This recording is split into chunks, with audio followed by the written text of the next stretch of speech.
सस्ते वाले दाल मसाले स्वाद हुआ बेकार। MDH की हल्दी मिर्ची धनिया करे कमाल। ये रंग दे, ये खुशबू दे, ये तीखा, ये कम पड़े। क्या निराला MDH मसाला। सत्ता में अब बिहार की राजनीतिक कुंजी खोलते हैं जो आजकल लगातार खबरों में बना हुआ है। कभी राजनीतिक, कभी आपराधिक, तो कभी किसी अनोखी खबर को लेकर बिहार सोशल मीडिया पर विमर्श का केंद्र बन रहा है। आज बिहार की चर्चा अलग अलग पार्टियों के कारण हो रही है, जिसमें केंद्रीय मंत्री लल्लन सिंह की मटन पार्टी है, तो बिहार में अपराधियों की भी पार्टी चल रही है। वो इतने बेखौफ हैं कि अस्पताल के अंदर घुसकर हत्या कर रहे हैं। और पूरे बिहार को चुनावी सीजन में फ्री बिजली वाली पार्टी भी मिल रही है, जिससे जनता को थोड़ी बचत होगी। आज इन तीनों ही खबरों को लेकर जो चर्चा है वो बहुत ज्यादा है, इसलिए हमने तीनों पर सत्ता की विस्तृत कुंजी तैयार की है। लेकिन शुरुआत करते हैं अपराधियों की उस फायरिंग से जो देखने में तो फिल्मी लगती है, लेकिन इसकी वजह से बहने वाला खून असली है। गोली लगने से होने वाली मौत असली है। सबसे पहले एक वीडियो देखिए।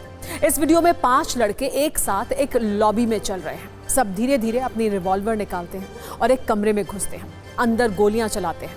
फिर कुछ ही सेकंड के बाद ये लड़के वहां से बाहर निकल जाते हैं। ऐसा लगता है जैसे किसी हिंदी फिल्म का कोई सीन हो, लेकिन ये बिहार में कानून व्यवस्था का सीन है, जहां दिन दहाड़े बिना किसी डर के एक साथ 5 अपराधी अस्पताल के अंदर घुसकर मर्डर कर देते हैं और फिर बहुत आराम से वहां से निकल भी जाते हैं। कोई रोकने वाला नहीं, कोई पकड़ने वाला नहीं, किसी का डर नहीं और कोई खौफ नहीं। दरअसल ये घटना बिहार की राजधानी पटना के पारस अस्पताल की है, जहां एक साथ 5 शूटर अस्पताल के कमरा नंबर 209 के अंदर पहुंचते हैं और चंदन मिश्रा नाम के एक कैदी की हत्या कर देते हैं, जिसे इलाज के लिए अस्पताल में भर्ती कराया गया था।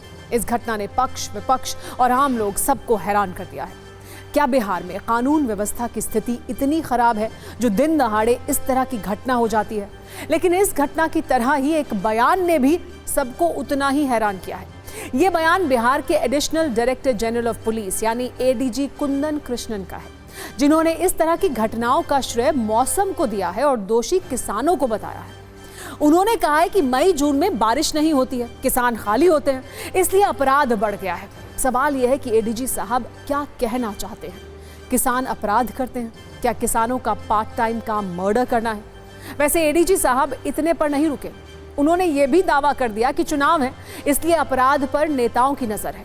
तो चुनाव नहीं होते तो अपराध पर किसी की नजर नहीं होती है और दिन दहाड़े अस्पताल में ऐसे ही हत्याएं होती रहती हैं, उसकी कोई जिक्र नहीं करता है।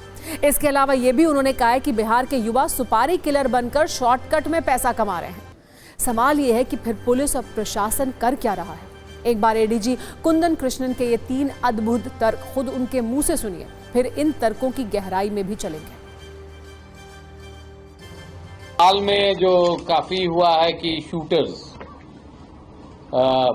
कई हत्याएं हुई हैं, होती पूरे बिहार में, और इस माह मई जून में ज्यादा मर्डर होते आई है वर्षों से। अप्रैल मई जून जब तक बरसात नहीं होती है ये सिलसिला जारी रहता है, क्योंकि ज्यादातर किसान को कोई काम नहीं रहता है। एक बरसात होने के बाद लोग, कृषक समाज के लोग व्यस्त हो जाते हैं। नया सेल इसी माह हम लोग गठन किए हैं। वो सेल का काम होगा कि जितने पूर्व के शूटर्स हैं, कॉन्ट्रैक्ट किलर्स, सुपारी जो लेते हैं मारते हैं, वो ऐसे लोगों का डाटा बैंक बनाएंगे और उन पर निगरानी रखेंगे। ADG कुंदन जी के तीनों तर्क अद्भुत, अकल्पनीय और अविश्वसनीय है, जिसका कोई सिर पैर नहीं है। ये तर्क कोई अज्ञानी व्यक्ति देता तो समझ आ सकता था, लेकिन एक IPS ऑफिसर जो बिहार पुलिस में एक बड़े पद पर हैं, जिसे पेशेवर अपराध के खिलाफ काफी काबिल ऑफिसर माना जाता है, जिसका रिकॉर्ड बहुत अच्छा रहा है, वो व्यक्ति अपराध का ठीकरा किसानों के सिर पर फोड़ रहा है, ये समझ से बाहर है। क्या मेहनत करके कमाने वाले किसानों का ये अपमान नहीं है? क्या मौसम के आधार पर किसानों को दोषी बताना सही है? ADG कुंदन के इस बयान का क्या आधार है? क्या बिना आधार के एक बड़ा पुलिस अधिकारी ऐसी बात कह सकता है? बिहार में पिछले कुछ दिनों में जिस तरह से आपराधिक घटनाएं बढ़ी हैं, जिससे विपक्ष सरकार पर काफी तीखा हमला कर रहा है, लेकिन ADG कुंदन कृष्णन के इस बयान ने हमला करने का मौका और बढ़ा दिया है, जिसके कारण डिप्टी CM एक को कहना पड़ रहा है कि ADG का बयान सही नहीं है। हालांकि विपक्ष ये भी पूछ रहा है कि जिस तरह से लगातार अपराध बढ़ रहे हैं, क्या ये जंगल राज नहीं है? केंद्रीय मंत्री जीतन राम मांझी तो ये कह रहे हैं कि ये सब सरकारी अस्पताल में नहीं बल्कि प्राइवेट अस्पताल में हो रहा है। मंत्री जी को ये समझना होगा कि बिहार में कहीं अपराध हो, चाहे वो निजी अस्पताल हो या सरकारी अस्पताल में, जिम्मेदारी पुलिस प्रशासन की ही होगी।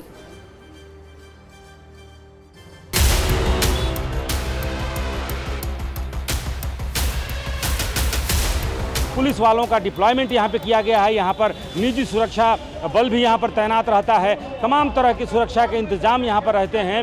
बावजूद इसके अपराधी यहाँ 4 की संख्या में अस्पताल के अंदर घुसते हैं, गोलियां बरसाते हैं, एक की मौत होती है और अपराधी आराम से फरार भी हो जाते हैं। किसी किसी के हाथ में, दोनों हाथ में मैं देखा कैसे ऐसे कर रहे थे। दोनों हाथ में हाँ, लहरा भी रहे थे। लहरा रहे थे और चिल्ला रहे थे। अच्छा, चिल्लाते चिल्लाते नहीं। क्या बोल रहे थे? ये समझ में नहीं आया कि क्या बोला ना। ये इलाजरत होने के कारण इनको पैरोल पे दिया गया था। इसी में इलाज के क्रम में ये यहाँ भर्ती थे। भर्ती रहने में इनके जो संभवतः जो विरोधी गुट वाले थे उनके द्वारा यहाँ आके इनको गोली मारी गई है। कई गोलियाँ लगी हैं इनको, इलाजरत हैं अभी। और इसमें हम लोग बक्सर पुलिस की मदद से आइडेंटिफाई करवा रहे हैं कि इनका विरोधी गैंग में कौन कौन थे। सर, कोई अपराधी ना बचे, मिटा देना चाहिए और हेडक्वार्टर से सारे पदाधिकारी को हटाना चाहिए। हेडक्वार्टर को चुल्लू भर पानी में डूब के मर जाना चाहिए। मैं कह रहा हूँ अब राष्ट्रपति शासन, चूंकि नीतीश कुमार जी का शासन है नहीं, परोक्ष में बीजेपी का शासन है, इसीलिए हम तो चाहेंगे अब यहाँ राष्ट्रपति शासन। देखिए, पारस हॉस्पिटल कोई सरकारी संस्था नहीं है, वो निजी संस्था है। वहाँ का क्या प्रतिबंध उन लोगों का रहा है, उन लोगों को सोचना चाहिए। और घूस करके मारा है तो किसी साधु को नहीं मारा है। आपस में गैंगवार का मामला है, वो लोग तो कहीं भी कुछ कर ले सकते हैं। सरकारी महकमे में, सरकारी अस्पताल में रहता है, अगर बात हो तो मैं कर सकता हूँ।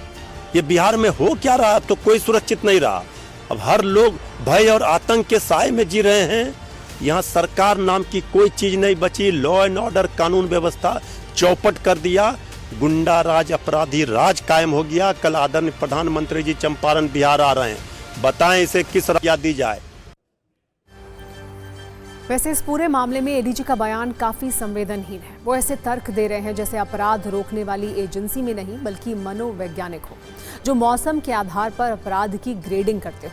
उनका बयान न सिर्फ किसानों का अपमान है बल्कि एक तरह से पुलिस व्यवस्था की नाकामी पर पर्दा डालने की नाकाम कोशिश भी दिखाई देती है। सस्ते वाले दाल मसाले स्वाद हुआ बेकार। MDH की हल्दी मिर्ची धनिया करे कमाल। ये रंग दे, ये खुशबू दे, ये तीखा, ये कम पड़े। क्या निराला MDH मसाला।